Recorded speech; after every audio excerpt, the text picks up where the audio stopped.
ஏய் உன்னத்தான் அறிவு இருக்கா? யாரை பார்த்து என்ன கேள்வி கேட்குற? நான் எம்ஏ பட்டதாரி, தெரிஞ்சுக்க. நீ எம்ஏ படிச்சிருந்தா அறிவு இருக்கான்னு கேட்கக்கூடாதா?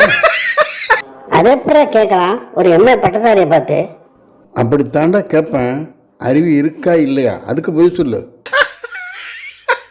பாரு, திரும்பவும் அப்படியே கேட்குற. உனக்கு என்ன பண்ணுற மாதிரி? ஏன் இருறா ஏன்டா இப்படி கோவப்படுற? அறிவு இருக்காரான்னு தானே கேட்டேன். ஒன்று இருக்காருன்னு சொல்லு, இல்லைன்னா இல்லைன்னு சொல்லு. அதை விட்டுட்டு அடிக்க கைவோங்க. என்ன கேட்ட? திரும்ப சொல்லு. அறிவழகன் இருக்காரான்னு கேட்கறதுக்கு பதிலாக அறிவு இருக்கான்னு கேட்டேன். ஆனால் முட்டா போயில அறிவடத்தான் அறிவுன்னு கேட்டியா? ஆமாம். இப்போ சொல்கிறேன் கேட்டுக்கோ, அறிவு இல்லை. நீ பேசுனதை வச்சு நான் கண்டுபிடிச்சிட்டேன் அறிவு இல்லைன்னு. ஏய் இருடா, எந்த அறிவுடா சொல்கிறேன்?